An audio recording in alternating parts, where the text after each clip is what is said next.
अब घर बैठे बैठे अब साइंस इतना डेवलप कर चुका है कि अब घर बैठे बैठे आपको आईवीएफ हो जा रहा है। तो अब सोच लीजिए कि हम आने वाले 5 साल में कहाँ पहुंचने वाले हैं। बच्चे जो पढ़ाई कर रहे हैं उनका पढ़ाई में मन नहीं लग रहा है, बहुत ज्यादा मोबाइल फोन की नशे की लत में है, सोशल मीडिया के लत में है, इस तरह के आते हैं। और छोटे बच्चे जो मोबाइल फोन के इस्तेमाल से बातचीत नहीं कर पाते हैं, उनको बोलने ही नहीं आ रहा है। तो मोबाइल भी एक नशा है, इंटरनेट भी एक नशा है, उसको दारू वाले नशे की तरह ही देखना होता है। वहां पे लोग पीटना शुरू करते हैं, वो उठता है तुरंत जाकर सुसाइड कर लेता है। ये स्टेजेस हैं, पहले मूड इफेक्ट होता है, देन स्ट्रेस होता है, क्रॉनिक स्ट्रेस होगा, फिर उसके बाद से एंजाइटी होगी, जनरलाइज एंजाइटी में जाएगी, देन डिप्रेशन आएगा। नमस्कार दोस्तों, फर्क इंडिया में आप सभी का बहुत बहुत स्वागत है। हम आज यहाँ पर गोरखपुर के प्रसिद्ध मनोचिकित्सक डॉक्टर आकृति पांडे जी के साथ बैठे हुए हैं और आइए लोगों की हेल्थ को लेकर के उनको जागरूक करना है, जो उस पर डॉक्टर साहब से कुछ खास बातचीत करते हैं।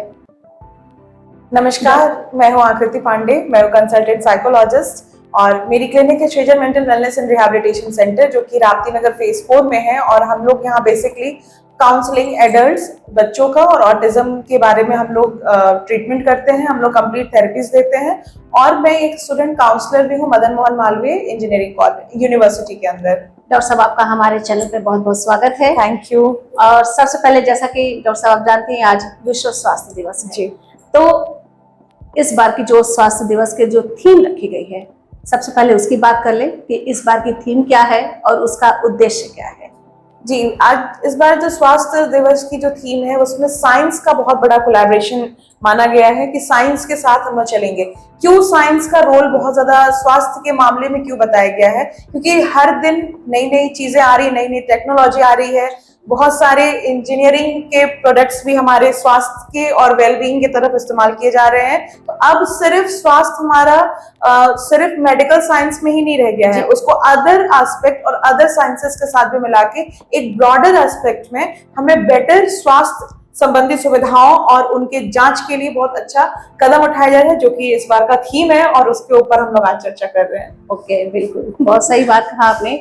और इसका लोगों से हम इसको कैसे जोड़ सकते हैं, इस थीम को, जैसे कि लोगों को बहुत से ज्यादा फायदा हो सके। बहुत से लोग अभी भी बहुत अनभिज्ञ हैं, अपने स्वास्थ्य को लेकर के, अपनी सेहत को लेके अनजान बने रहते हैं जी। तो जिसका खामियाजा भी उनको बहुत बाद में पता भी चलता है जी, लेकिन समय निकल जाता है जी। तो ये जो सरकारें थीम बनाती हैं, इसको लोगों तक कैसे जल्द से जल्द पहुंचाया जाए, इसके बारे में बताइए थोड़ा। देखिए, जल्द से जल्द पहुंचाने के लिए तो अभी सोशल मीडिया सबसे बेस्ट है, जो कि आज आप लोग एक कदम के साथ भी आए। आपका प्रश्न मुझसे रहा कि इसका लोगों के लिए कितनी फायदेमंद ये चीज है। जल्द से जल्द पहुंचने के लिए तो सोशल मीडिया है। और इसका क्या फायदा है? जैसे पहले क्या था कि मानसिक स्वास्थ्य के बारे में लोगों को, क्योंकि मैं मेंटल हेल्थ एक्सपर्ट हूँ, तो मानसिक स्वास्थ्य के बारे में लोगों को बहुत जानकारी नहीं थी। आज की डेट में बहुत सारे ऑनलाइन टेस्ट अवेलेबल हैं, जो कि हम साइंस और एआई के माध्यम, ये भी एक साइंस है, तो हम उसके माध्यम से घर बैठे बैठे जांच कर लेते हैं। हम उसके माध्यम से घर बैठे बैठे वीडियो कंसल्टेशन पे एक साइकोलॉजिस्ट से बात कर लेते हैं। हमारे यहाँ भी वो सुविधाएं उपलब्ध हैं। हम घर बैठे बैठे अपने बच्चों की थेरेपीज भी दे ले रहे हैं, जो कि हमारे साथ भी सुविधाएं उपलब्ध है। हम लोग ये सब कुछ, तो ये भी एक साइंस है, एआई है, तो ये टेक्नोलॉजी है और तेजी से लोगों तक पहुंच ही रही है कि आप घर बैठे बैठे अब आपको सारी ट्रीटमेंट अवेलेबल है। अभी बांझपन के इलाज के लिए गायनी वर्ल्ड में घर बैठे बैठे आईवीएफ हो जा रहा है, होम आईवीएफ। तो दिस इज साइंस। ये तो आपने बहुत नई बात बताई कि घर बैठे आईवीएफ कैसे हो रहा है। होम आईवीएफ तो ये तो उसकी गायनिक्स ही बताएंगी कि उनका क्या प्रोसीजर है। लेकिन अब घर बैठे बैठे अब साइंस इतना डेवलप कर चुका है कि अब घर बैठे बैठे आपको आईवीएफ हो जा रहा है। तो अब सोच लीजिए कि हम आने वाले 5 साल में कहाँ पहुंचने वाले हैं। तो हम विश्व स्वास्थ्य दिवस की बात कर रहे हैं और हमारा स्वास्थ्य कितना ज्यादा आगे बढ़ रहा है, वो भी एआई के माध्यम से, साइंस के माध्यम से, और कितना साइंस तरक्की कर रहा है हमारा। तो आप ये जो सेंटर चलाती हैं रिहेबिलिटेशन वाला जी, इसका क्या प्रोसेस है? आप यहाँ पे कैसे मरीज आते हैं? देखिए, हमारे पास जो मरीज आते हैं वो स्ट्रेस के आते हैं, एंजाइटी के, डिप्रेशन के। जो बच्चे शादीशुदा, कम उम्र में अभी आज के डेट में शादी हो जा रही है, उनकी नई सेटिंग हो पा रही है, या पुराने भी एज के बहुत सारे ऐसे भी लोग हैं जिनकी 21 साल, 25 साल, 30 साल शादी हो गई है और रिदम नहीं बैठ रहा है जी, वो भी लोग आते हैं हमारे पास। बच्चे जो पढ़ाई कर रहे हैं उनका पढ़ाई में मन नहीं लग रहा है, बहुत ज्यादा मोबाइल फोन की नशे की लत में है, सोशल मीडिया के लत में है, इस तरह के आते हैं। और छोटे बच्चे जो मोबाइल फोन के इस्तेमाल से बातचीत नहीं कर पाते हैं, उनको बोलने ही नहीं आ रहा है, बहुत ज्यादा मोबाइल के इस्तेमाल मतलब वो दिन भर तो मोबाइल में लगे रहते हैं। एग्जैक्टली। तो उससे बात करना मम्मी पापा से या घर में लोगों से बातचीत करना कुछ उनको बोलने नहीं आता है, वो अपनी मदर को भी नहीं समझ पा रहा है, अपने फादर को भी नहीं समझ पा रहा है। कहीं कम्युनिकेशन गैप भी हो रहा है। एग्जैक्टली, कम्युनिकेशन गैप है। कम्युनिकेशन गैप सिर्फ अब पहले था कि इनके बीच में कम्युनिकेशन गैप है, जो हम लोग आज से 10 साल पहले बात करते थे हम लोग कि उनकी कम्युनिकेशन गैप चल रहा है। अब ये कम्युनिकेशन गैप हमारे बिहेवियर में दिख रहा है, बच्चा बोल ही नहीं पा रहा है। जब माँ बाप, आपको बीच में टोक रही हूँ, मतलब घर में बच्चा ये भी तो देख रहा है कि माँ बाप भी अपने अपने फोन में लगे हुए हैं। हाँ, तो माँ बाप अपने फोन में लगे हैं। अब 2 साल का बच्चा वो ऑब्जर्व कर रहा है, 6 महीना का बच्चा, 7 महीने का बच्चा, उसको मोबाइल देके मदर्स काम कर रही हैं। तो इस तरह के लोग हमारे यहाँ आते हैं ट्रीटमेंट के लिए। ये पूरा कंप्लीट एक रिहैबिलिटेशन सेंटर है, पुनर्वास केंद्र है, जहाँ पे हम बड़े से लेके छोटे बच्चे और बुजुर्ग तक को हम लोग पुनर्वास मीन्स उनको रिहैब करते हैं और उनको पुनः अपनी स्वस्थ स्थिति की तरफ पहुंचाते हैं। ये हमारे सेंटर का काम है।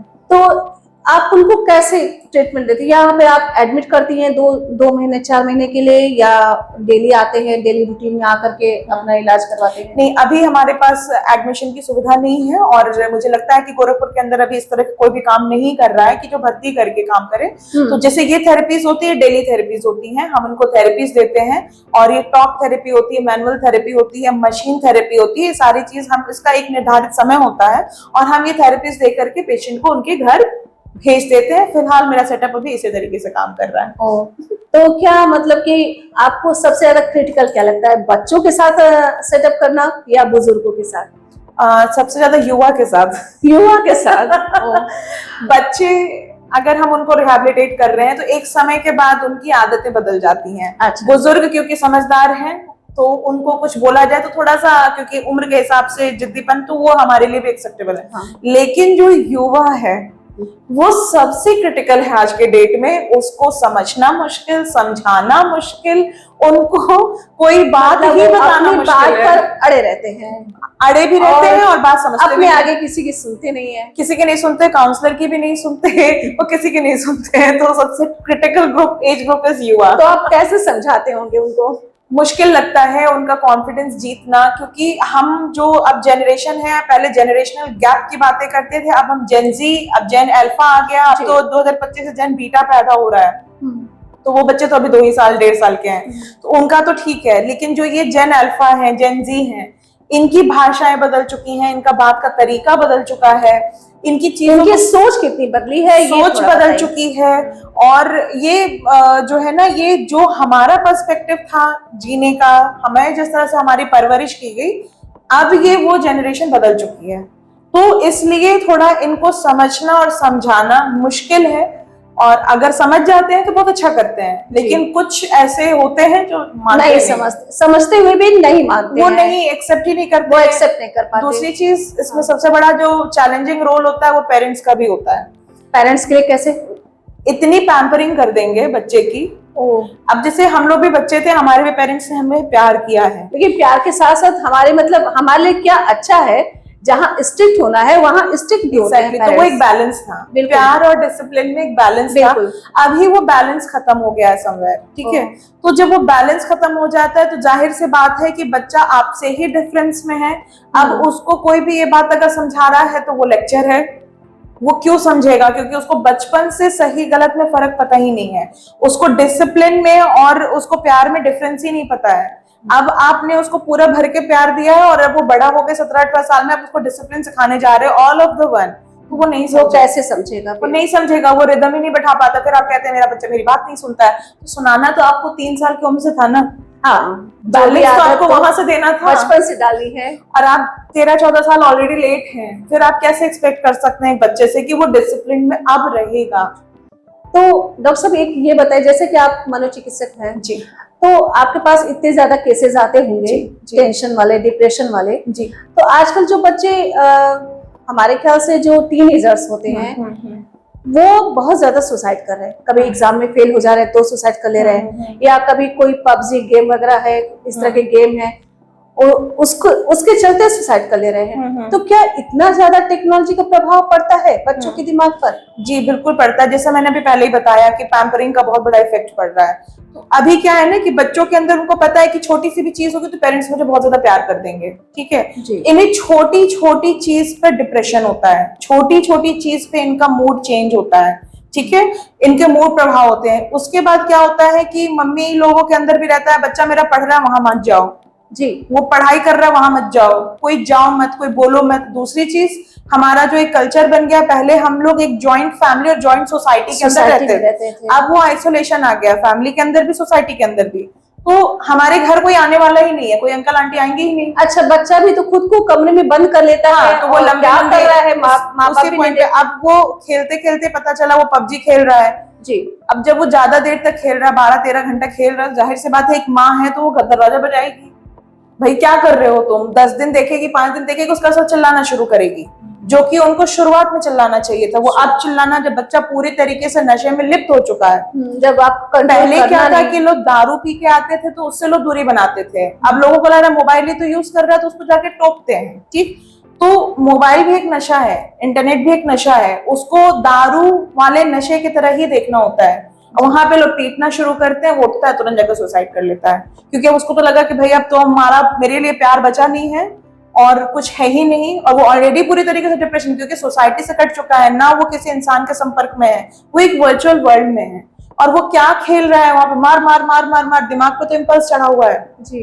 जो पबजी खेलते हैं बच्चे, कभी आप उनको बहुत करीब से देखिएगा, वो बात करते हैं उनके कमरे के बाहर, बिहेवियर चेंज हो पूरा बिहेवियर वो बहुत अग्रेसिव होता है, ठीक है, कि मार मार मार, वो अपने आप को सोल्जर मान लेते हैं कि मैं वो कर रहा हूँ। लेकिन पेरेंट्स उनको ये समझाते ही नहीं कि आप सोल्जर बन रहे हो, आप रियल फाइट नहीं लड़ रहे हो, और इसका कोई बेनिफिट भी नहीं है आपको, ना पैसा मिल रहा है ना कुछ मिल रहा है। कुछ जगहों पे, कुछ प्लेटफॉर्म पे पैसे भी मिल रहे हैं बच्चों को मोटिवेट करने के लिए, लेकिन समवेयर ये कहीं ना कहीं बहुत बड़ा डिप्रेशन का कारण बनता है। बच्चे अकेले रहते हैं, घंटों घंटों अकेले रहते हैं, महीनों महीनों, सालों साल अकेले रहने के बाद जब उनको सडन ह्यूमन इंटरफेरेंस में पेरेंट्स तरीके से नहीं लेके जाते, या तो आप काउंसलर के पास लेके जाइए, उनको प्रॉपर ट्रीटमेंट कराइए या उनको रिहैब कराइए, तब वैसे लेकर के आइए।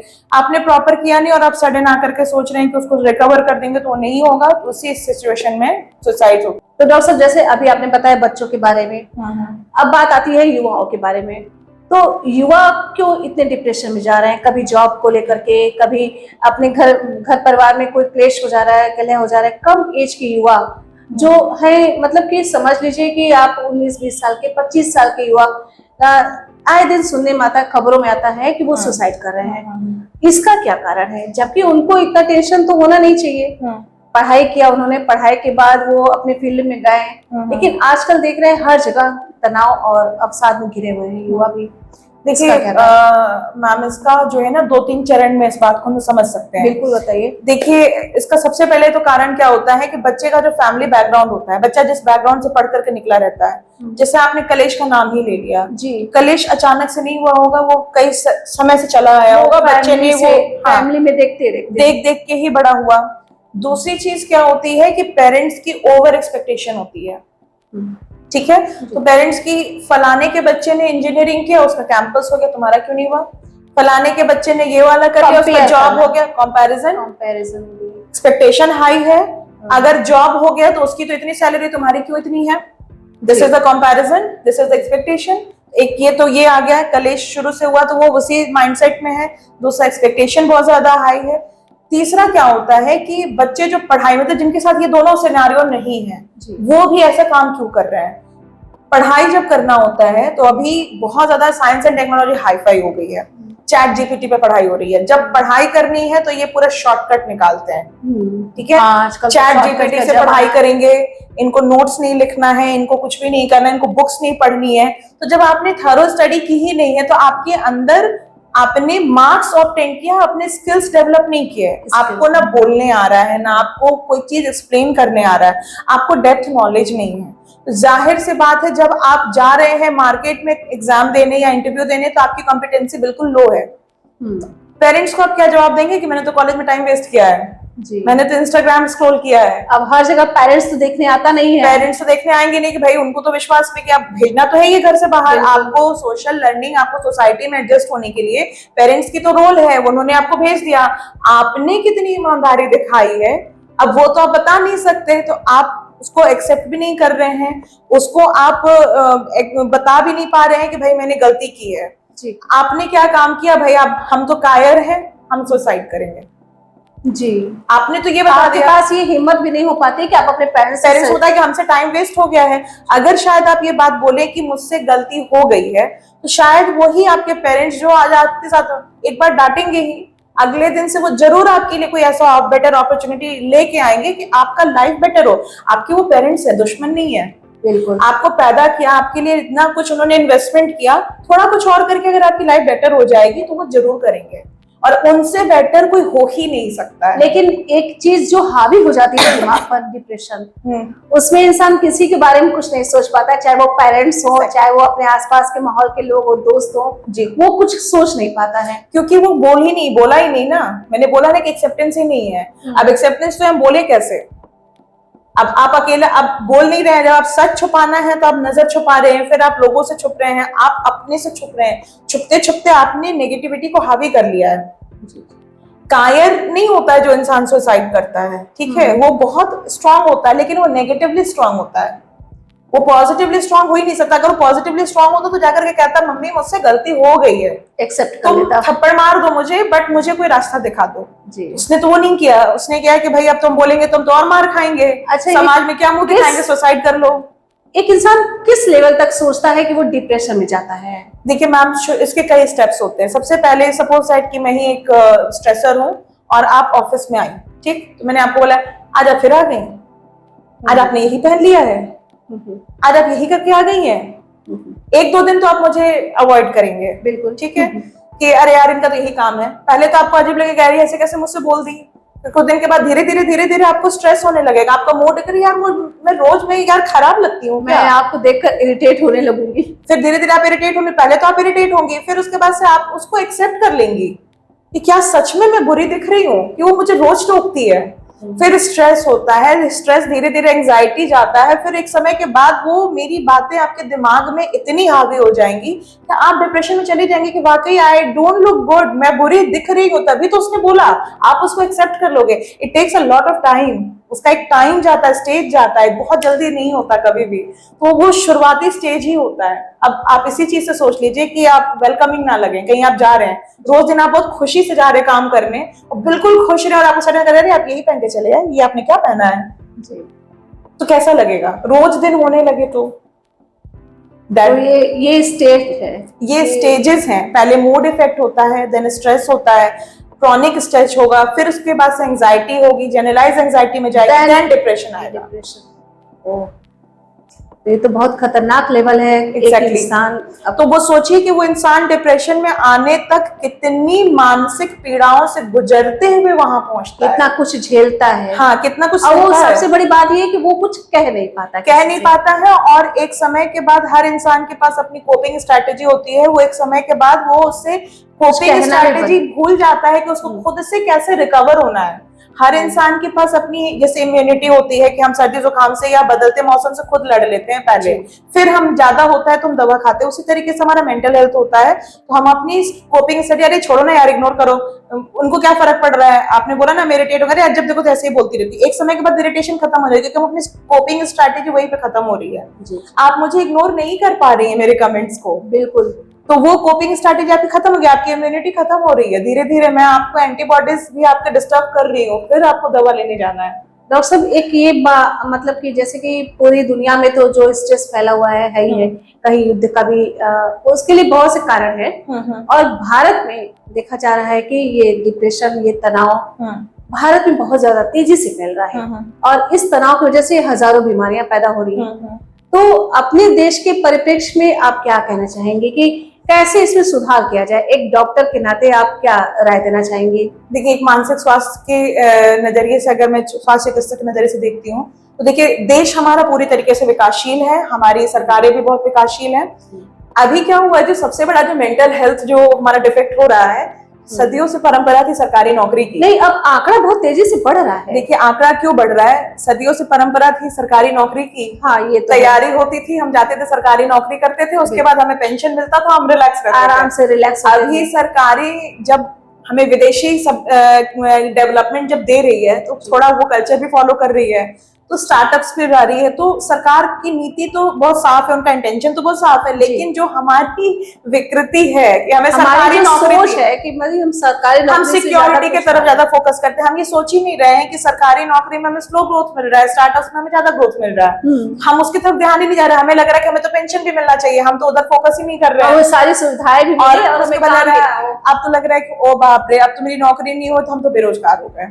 हाँ बिल्कुल, अब तो हम बेरोजगार हो गए। तो ये कहीं ना कहीं ये भी एक बहुत बड़ा ड्रॉबैक है कि हम बदलती नीतियों को भी स्वीकार नहीं रहे, बदलते परिवेश में हम अपने आप को एडजस्ट सेटल नहीं कर पा रहे। हमें लग रहा है कि भाई हम कैसे नीचा, हम तो इतना पढ़ करके यहाँ नीचे जॉब कैसे कर लें। हाँ, हमारे क्या रिसेप्शन प्रॉब्लम, सबसे ज्यादा इमेज की प्रॉब्लम आ जाती है। इंडिया के अंदर सबसे ज्यादा सेल्फ प्रेस्टीज, सेल्फ एस्टीम, अपना ओवर कॉन्फिडेंस बहुत ज्यादा हावी है। अगर हम इसको रिड्यूस कर लें कि कोई बात नहीं, काम काम होता है, समवेयर अगर मेरा घर चल रहा है जी, अमाउंट छोटा ही है, अगर मैं मेहनत करूं तो वो ज्यादा बढ़ सकता है, तो मैं अगर उससे भी स्टार्ट करूं तो मैं जा सकता हूँ आगे, मैं जा सकती हूँ आगे, और वहां से स्टार्टअप करके फिर वो कुछ भी कर सकता है। तो उधर थोड़ा सा हमें अपनी सोच को भी बदलने का, ये एक पहलू है। ऐसे कई पहलू हैं जिसके ऊपर मुझे लग रहा है कि सेशंस हो तो बहुत लंबे लंबे सेशन हो जाएंगे, इस पर आपसे फिर कभी बातें हो जाएंगी, क्योंकि समय भी थोड़ा सा कम है। समय कम है, तो समय के अभाव में मतलब एक परिप्रेक्ष्य को मैंने सामने रखा। समवेयर ये भी है कि जो आपने बोला कि बहुत व्यापक स्तर से बढ़ रहा है, तो व्यापक स्तर में सबसे बड़ा जो है हमारी जॉब, हमारी सिक्योरिटीज ज्यादा बढ़ रही है, जिसकी वजह से ये प्रॉब्लम। और ये महिलाओं को जो आजकल डिप्रेशन हो रहा है, घर में इतने क्लेश हो रहे हैं, घर टूट रहे हैं, खासतौर से वो घर जहाँ पे पुरुष और महिला दोनों एक साथ काम कर रहे हैं, घर में बुजुर्ग अकेले पड़ जा रहे हैं। और आप देखिए गोरखपुर में ही सीनियर सिटीजन केयर सेंटर भी खुल गया है, तो इस बारे में क्या कहना चाहेंगे? थोड़ा सा शॉर्ट में बताइएगा। जी बिल्कुल, senior citizen health care centre को तो मैं बहुत प्रमोट कर रही हूँ और मुझे बहुत अच्छा लगा। मैं खुद वहाँ पे मैंने कैंप लगाया हुआ है और मैं बहुत संतुष्ट हूँ। देखिए, आपने जो बोला औरतों का टेंशन, हुआ क्या है ना कि अब फिर से हमारी पुरानी सभ्यता, हमारे घर में जब हम लर्निंग जब देते हैं ना, तो लड़का और लड़की जब, क्योंकि समय का अभाव है तो मैं जल्दी से इसको फिनिश करती हूँ, क्योंकि एक लड़का और लड़की जब बड़े होते हैं तो हम क्या करते हैं, यार ये लड़का है, ये तुम ऐसे काम कैसे कर सकते हो, लड़की हो तुम तो पढ़ाई कर रही हो, तुम ये काम कैसे कर सकती हो। जब हमने दोनों को ये लर्निंग दे दी कि काम हम नहीं करना है तुम्हें, तुम तो पढ़ी लिखी हो, तुम काम कैसे करोगी, और तुम तो लड़का हो, तुम काम कैसे करोगे। तो जब ये दोनों, अभी तो ये दोनों भाई बहन हैं, जब इन दोनों की जिंदगी बसेगी तो ये क्या करेंगे। ठीक है, लर्निंग तुमने दोनों को दे दी, एडजस्टमेंट तुमने सिखाया ही नहीं है, सिखाया नहीं है तो जाहिर से बात है मैल एडजस्टमेंट होगा। और उसके बाद जो लड़की बिल्कुल करियर ओरिएंटेड है, वो कैसे सब कुछ मैनेज कर सकती है अगर उसको हस्बैंड का ही सपोर्ट नहीं मिलेगा। किचन में भी सपोर्ट चाहिए, कपड़े में भी सपोर्ट चाहिए, आपको हर एक चीज में सपोर्ट चाहिए लड़की का। आप कहना ये चाहते हैं कि वर्किंग के साथ साथ उसको घर पे भी सपोर्ट मिले, घर वालों को, तभी वो काम कर एग्जैक्टली उसमें घर के हर एक मेंबर का, घर के बूढ़े भी क्यों ना हो, वो घर का उसका अपना हस्बैंड क्यों ना हो, बच्चे क्यों ना हो, सबका सपोर्ट मिलेगा, तभी जो है मानसिक शांति, वो महिला शांत, क्योंकि वो बाहर जा रही तो वो भी आपको टेंशन है, आप बाहर जा रहे हैं, आपके पास टारगेट्स हैं, आप पूरा कर रहे, उसके पास भी तो है, तो उसको भी इंसान समझिए जैसे आप इंसान हैं, तो ये कलेश कम हो जाएंगे। कहने मतलब कहीं ना कहीं हम सभी को, परिवार में, समाज में, हम हर सभी को, हम सबको मिल करके सामंजस्य बैठाना पड़ेगा। जी बिल्कुल, तभी ये देश से, जो देश में इतने अवसाद के जो घटनाएं हो रही हैं और जो मानसिक विकृतियां पैदा हो रही हैं, उस पर काबू पाया जा सकता है। जैसे मैंने स्टार्टिंग में बोला कि आपने इतनी अच्छी जानकारी दी हमारे दर्शकों को, आपका बहुत बहुत शुक्रिया। बिल्कुल बिल्कुल। तो दर्शकों, जैसा कि आप जान रहे हैं कि आज हमारे साथ जो मनोचिकित्सक डॉक्टर आकृति पांडे जी हैं, इन्होंने मेंटल हेल्थ पर इतनी अच्छी जानकारी दी। हमें उम्मीद है कि आपको हमारी ये जानकारी जरूर पसंद आएगी और आप इसका लाभ भी अवश्य लेंगे। आखिरी में हम आपसे एक बार फिर से आप सभी को विश्व स्वास्थ्य दिवस की बहुत बहुत शुभकामनाएं देते हैं। नमस्कार।